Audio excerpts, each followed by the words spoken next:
oh my. Arsenal 4, Atletico Madrid 0. Unreal.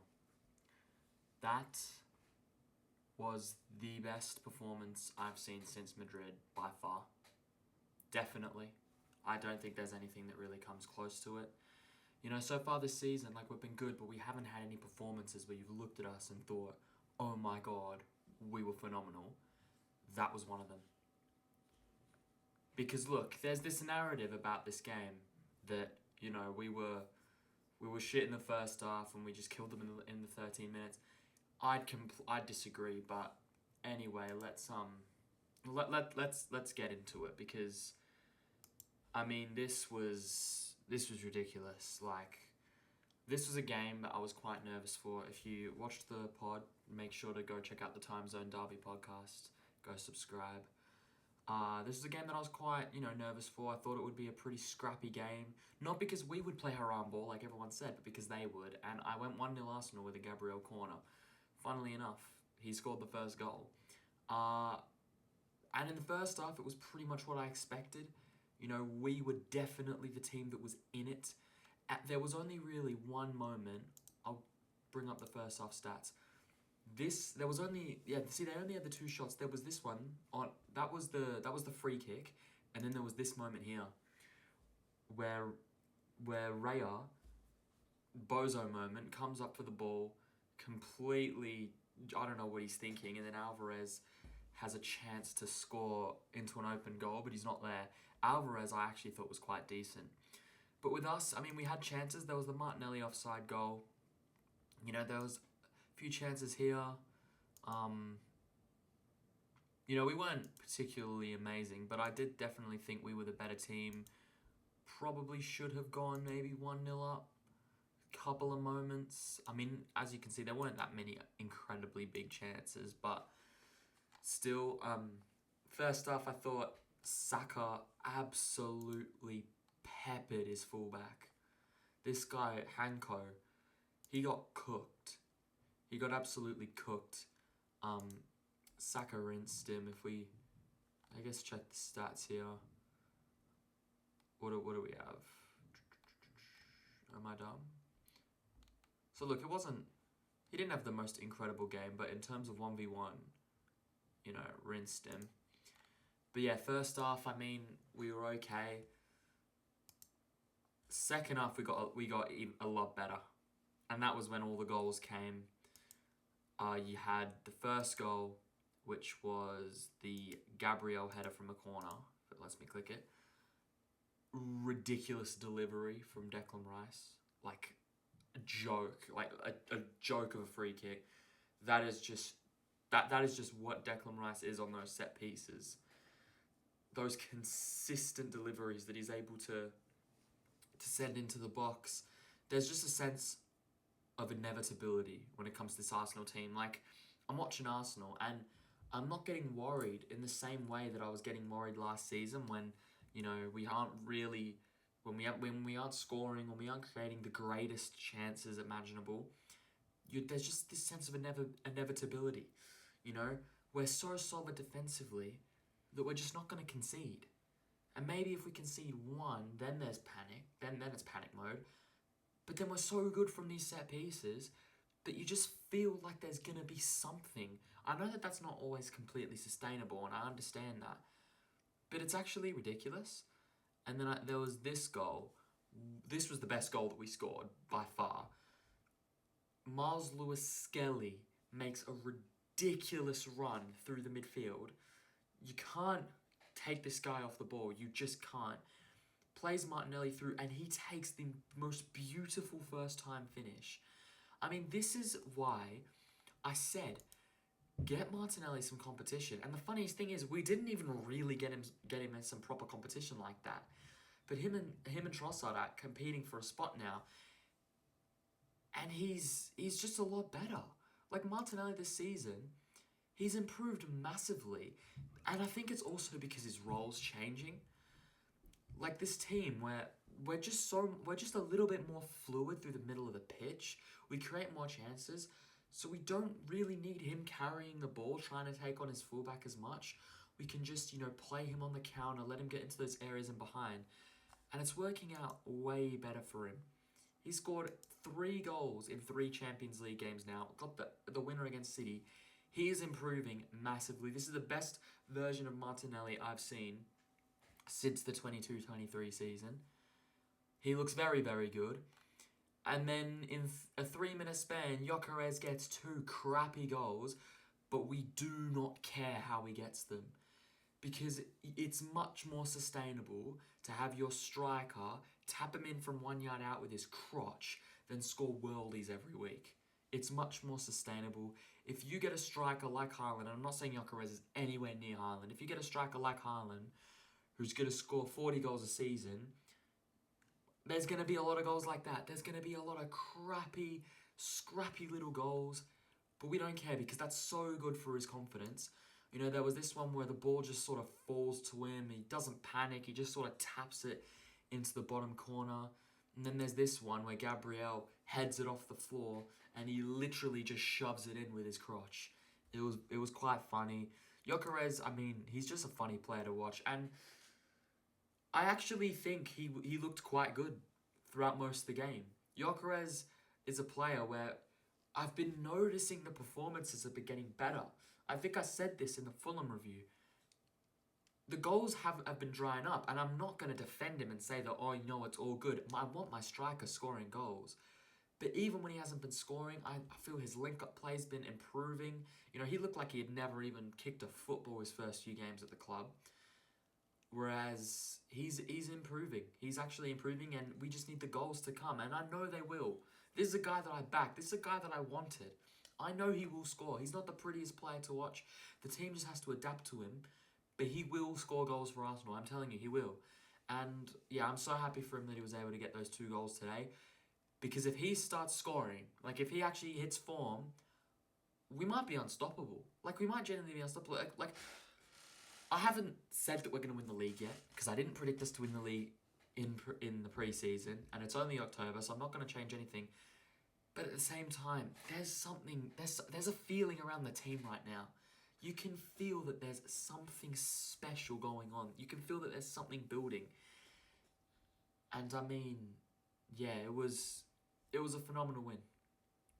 Phenomenal win. Before I get into the individuals, I'll have a look at, just talk about Atletico Madrid for a bit. These ratings, other than the Oblak one, I think are completely telling on this game. Alvarez was by far their best player. I feel so sorry watching Alvarez play for this Atletico Madrid team because he's so much better than the rest of them. The team's actually shit. I don't know why I was nervous for this team, to play this team yet. This isn't the same Atletico Madrid team that was winning, that won La Liga, that won the Europa League. This isn't the same team. This team is actually trash. This Sorloth guy, everyone was telling me about how crazy Sorloth is, but he got bullied. He actually got bullied. He had nothing. He was sitting in Gabriel's pocket the whole game. Gabriel was matched up him. Alvarez, he's a difficult player for a centre-back to deal with because he drops deep. He's such a talent. He's such a threat from deep areas that you can't really do much when you're a centre-back. So since he was dropping deep so much to help them create chances because they literally had nothing, it was the easiest game from a defensive standpoint I've ever seen. So he didn't, I don't even remember really seeing him much because he had nothing to do. But this Alvarez guy, he was literally doing everything. He hit the post from miles out, won 9 duels, created 4 chances. This guy was just, as you can see, he didn't get any opportunities, but he was just trying his hardest to make things work. The only other player I thought was decent for them was Oblak. He conceded 4 goals, but he made a few decent saves. Nothing he could have done for any of them, really. I thought he was alright. And the rest of the team, Hanko, he was the worst player on the pitch, easily. Saka ripped him to shreds. I don't even think Saka was that good. And then defensively, they were alright in the first half. Got torn up in the second half. But yeah, this Atletico Madrid team is shit. It's just shit. They've got, outside of Alvarez, they don't have any players that you look at and you get scared of. None. Literally none. This team is so arse. And it's time. I think it might be time for Simeone to call it quits because what he's achieved at that club is incredible. You know, prime Barcelona, prime Madrid. He was able to go band for band with them, get to 2 Champions League finals. He got so unlucky to lose, win 2 leagues, and win 2 Europa Leagues. Like, to have that level of success, it's not crazy compared to all the best teams of all time, but to have that level of success during the prime Barca, prime Madrid era at Atletico, it's pretty ridiculous. Like, he's been able to achieve so much, but he's having his 2010s Wenger time, is the era that Fergie could have approached if he didn't call it quits at the right time, where it's just time to go, bro. Like, you've achieved so much at this club. Don't get to a period like it got at Arsenal where the fans are just going to resent you because the team's playing like shit. Arsene Wenger's arguably our greatest ever manager, and there were fans that were ripping into him. And it should never, and I'm not saying that they were wrong for doing that, because they were trying to hold a standard at their club, but it should never get to that. It should never ever get to that. But yeah, let's look at the individuals for Arsenal. I mean, David Raya, outside of that one save, he had fuck all to do. I mean, look, guys, where are the fucking standards? We conceded a shot on target. What a joke. Imagine conceding a shot on target. What a disgrace. But anyway, Ray had nothing to do, but he was good. Timber didn't really have a big task on hand, but looked completely flawless. Saliba, as I said, absolutely nothing to do. Like, genuinely had nothing to do. He was incredible. Well, he wasn't incredible. Like, he had the easiest job of his life. Gabriel, I'd say, was probably my man of the match. I mean, I genuinely think there isn't a player who's so effective in both boxes in the world. Like, this guy is a top 3 centre-back on the planet. I do not care what you have to say. He's easily top 3. He's in the Van Dijk discussions right now. But then going forward, I mean, this guy has scored so many big goals for Arsenal.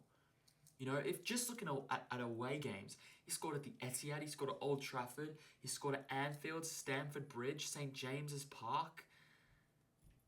I mean, this guy is so clutch, and they're all big goals. Like, I'm pretty sure they're all goals to take the lead. Yeah, they are. They're all goals to take the lead. Oh, wait, did I say he scored at Old Trafford? He didn't score at Old Trafford. He scored at Tottenham. Yeah, no, he hasn't scored at Old Trafford. But I'm pretty sure they were all goals to take the lead. Another big goal today. I mean, that broke the deadlock. You know, if he doesn't score that goal, maybe Atletico Madrid defend well. And we get a much different result to this. So, yeah, broke the deadlock.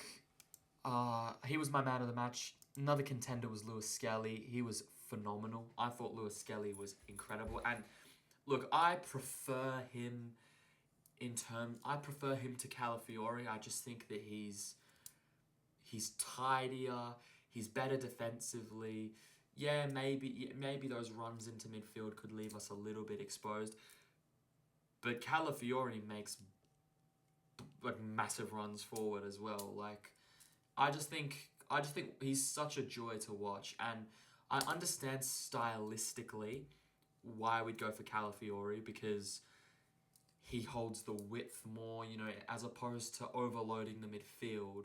He just sort of lets Rice and Zubimendi do their thing, and he goes up wide, and he, you know, takes a lot of shots. And I get stylistically, but for me, I just prefer Lewis Skelly individually. I want to see him in midfield. It's difficult to break into that midfield. But, I mean, what a good problem to have. You've got 2 fullbacks that have been playing at such a high level this season. Both of which, in my opinion, aren't even real fullbacks. This guy's a midfielder. Calafiori is a centre-back. But yeah, incredible performance. What a run for the Martinelli goal. Ridiculous. Like, that is trademark Lewis Skelly. That is what we've seen from him so many times. Taking 4 players on. Despite the fact that he's got such a small frame. He's so strong. You can't knock him off the ball. Just an unreal player. And, you know, he had a poor game for England over the international break, and a lot of people were taking the mick out of him. This guy's 19, bro. Like, don't forget, the talent that he is, just because he hasn't been consistently playing in this Arsenal team. And even though I get why Calafiori is the preference, I want to see this guy play more because he's only had 2 starts and he was arguably man of the match in both, got an assist in both games as well. I just want to see more of Lewis Skelly. I miss watching this guy play. Midfield, another contender for man of the match was Zubimendi, bro. He was everywhere. I mean, this guy, I said it when we signed him, he was the most guaranteed hit ever. You know, maybe he wasn't going to be the guy that, you know, wins player of the season or this big signing that wins you a treble or anything like that. But there was no universe where this guy was going to flop. He is incredible. His ability to dictate games. He gives us a sense of control. You feel safe watching Zubimendi. You know, he's got some great technical ability. He wins every second ball. He's just a very well-rounded, complete midfielder that... Yeah, I mean, look, his first few games I didn't think were great. He wasn't good against Man United. He was terrible against Liverpool. Not great against Man City. But in 2 of those games, he was playing in the midfield that was very dysfunctional. So I think that when you're playing in this kind of system, he is a player that you just have to have. Him and Rice work so well together. I said it when we signed him. Him, Rice, and Ødegaard at the time, but Eze can be there right now as well. It's such a balanced midfield. It is. Because Zubimendi gives you the deep-lying technician type player. Rice gives you the physical workhorse. And then either Ødegaard or Eze gives you that more creative 10 player. Like, it's actually such a balanced midfield. It's crazy. Saka, you know, it wasn't his greatest game of all time. I don't think he was as good as he was against Fulham. But a standard Saka performance is like a 7 out of 10. Standard Saka performance is he comes up against a mediocre fullback, absolutely grills him, didn't get a goal or an assist, but had a great game. Eze, I thought, was very good in the first half. Faded in the second half. I don't think he was as good. I thought he was arguably... was one of the best players on the pitch in the first half. Probably him, Zubimendi, or like Lewis Skelly maybe. Oh no, Lewis Skelly was better in the second half. Probably just him or Zubimendi. Probably, or Saka. Yeah, one of those 3 were probably all the best players in the first half. Oh, I didn't even mention Rice. And then yeah, second half he wasn't as good. But look, I believe that Eze will hit the ground running. He hasn't been as bad as people have been making out to be. The only game I've watched him and I've genuinely been like, okay, you have not been good, was the Fulham game. I think every other game he's played, there's been moments where I've seen the player that we signed, and I fully expect him to bag. Hopefully he does it against his former team on the weekend. Rice, I forgot to mention. As I said, ridiculous delivery. The guy was everywhere. Just trademark Declan Rice performance. Yeah, what a player we have. We all know how good Declan Rice is, or at least we all should. He gets so disrespected by rival fans, but he's sensational. Martinelli, bro, I'm so happy watching this guy succeed. He's a guy that I've backed for so long. Yeah, I've defended him. I've made excuses for him. What a finish! Like he wasn't everywhere, but he's not a player that you'd expect to take on his fullback. He's a guy that he gets in behind, gets played through on goal, and he's got the pace and the finishing that he's gonna score the majority of the time. Martinelli, when he's playing in a functional team, when he's got confidence, an excellent squad player to have, because we've seen him come off the bench and score goals, and now we've seen him in 2 Champions League starts score, and it was a very, very good goal. One of the best goals we've scored this season. In fact, he's probably scored our 2 best goals of the season, unless I'm forgetting one. And then Gyökeres, as I said, pretty well-rounded performance overall. The goals weren't, generational, but still good. I just realized, why am I doing this when I'm going to do the player ratings? I'm actually so dumb. I'll do the player ratings very quickly. And then the subs, I mean, Mascara, Norgard and Ethan came on at 4-0 and the game was done. I was happy Ethan came on. Didn't really get to see a whole lot from any of the subs. And then I wasn't really too disappointed to see any of these other players miss out. Good to give Calafiore a rest. He's been playing a lot of football. Still waiting for Hincapié to actually get some minutes, but I guess I've already talked about all the players, but let's quickly do the player ratings. Raya, I'll give, it's so difficult with the goalkeeper sometimes. I'll just give him an 8 because he made the save and kept a clean sheet. Timber, I'll give you an 8 too. Oh wait, why is it? Oh shit. I just realized that I fucked it. I put them in the wrong side.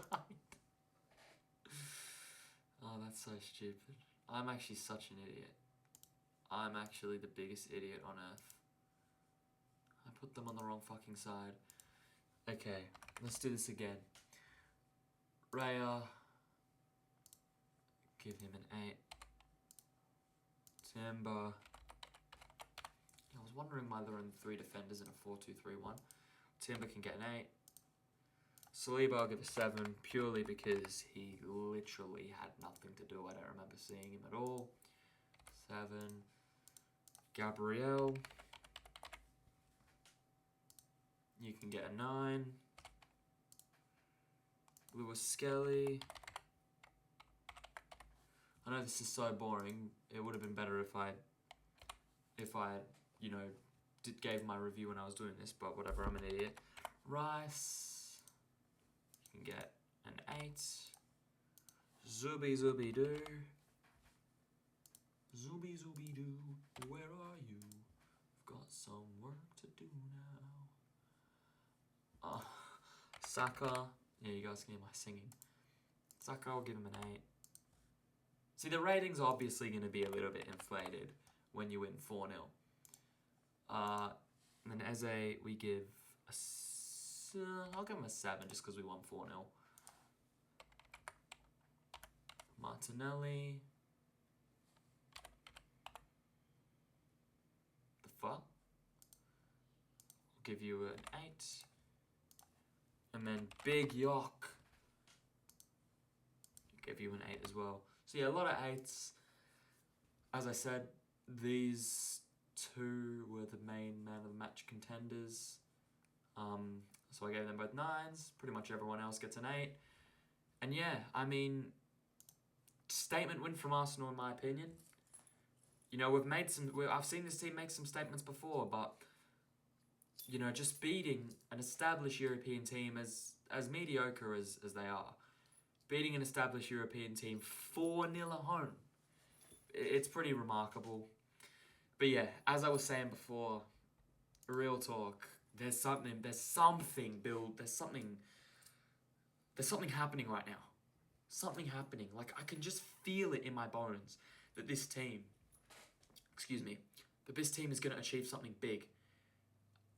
And look, I'm still not going to come out and make these big statements like we're going to win the Premier League, we're going to win the Champions League.